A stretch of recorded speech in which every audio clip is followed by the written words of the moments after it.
Next-based dashcams need a micro SD card, and these can be bought from all major retailers. The most commonly used is a Class 10 32GB card and comes with a SD card adapter so you can slot it into a PC or laptop.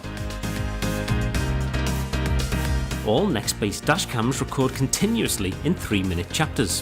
When the camera gets to the end of the SD card, it will automatically go back to the start of the card and overwrite the oldest unwanted recording.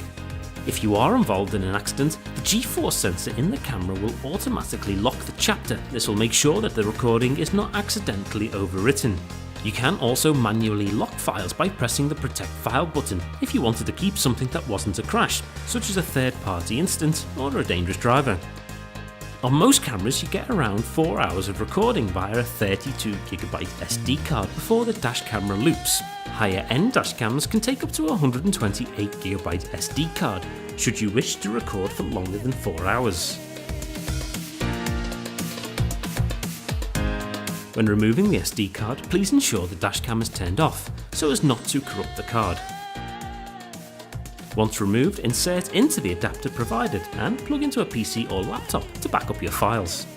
You can also send the footage to your phone or tablet with the Next-based Cam Viewer app. Now you're safe to format your card. You should do this within the dashcam to ensure it has the right format.